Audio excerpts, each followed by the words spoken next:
William Hensly and the importance of a Western education. Even that I've read all three of these biographies prior in my studies on Alaskan history, I had no problem to decide which book to discuss. The life of William Hensly does impress me, emphasize my view on the importance of a Western education perfectly. An early history and on education of William Hensly. William was born in 1941. He knew who his father was, but his father, a Russian trader, never recognized him as his son. When he was very little, his mother brought himself and his sister to Nome, but a relative found them in poor living conditions and brought them back to the village.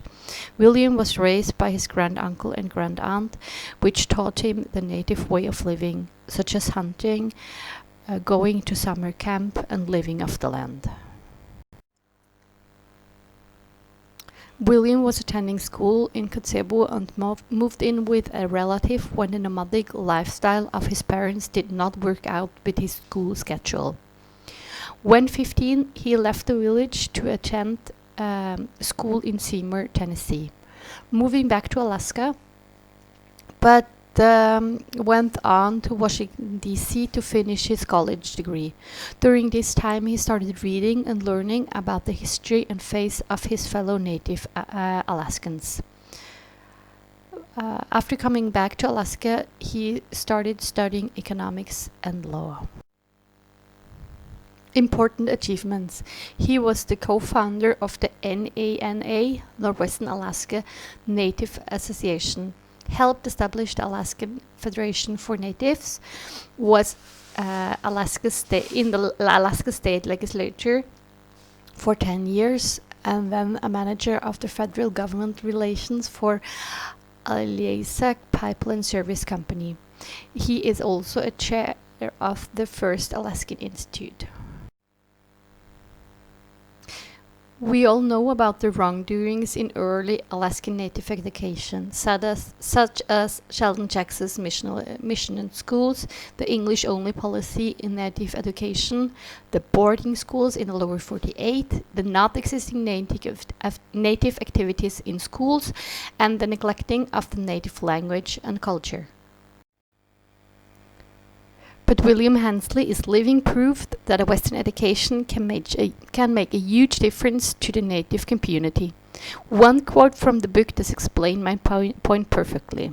On page 106, William writes, "But it was clear that the Inupiat barely understood English, and they failed to argue their case persuasively.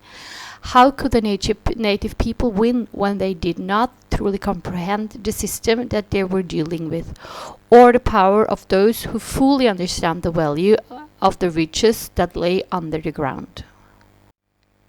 The combination of the traditional education provided by his Inupiat parents and the Western education forced on him by the state of Alaska made William Hensly to one of the most important people and spokesperson for Alaskan natives today. After returning to Alaska, William understood that they had to move quickly to prevent the natives from losing their land. I had knowledge and insight that could affect the well-being of 50,000 native people. With his work for Aboriginal rights and land claims, he helped Native Alaskans to see and understand what to do and what they were dealing with. Knowledge is power, and knowing your opponent is the only way to defeat him, and that's why I think that a good and wide education is the most important thing we can give our children. In the future, young Native Alaskans will face huge challenges such as environmental changes, and the only way to survive is to be prepared.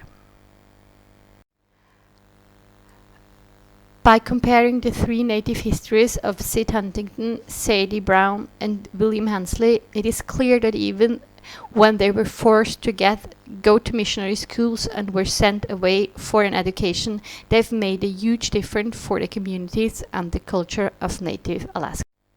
As I have mentioned many times, my knowledge and views of these topics are purely book learned, and I do not want to defend anyone. But I won't back down with my opinion on that it's the most important thing in a child's and young person's life to get an education that he can use to survive in this world. So I hope you enjoyed my presentation and find it worth discussing. Bye bye.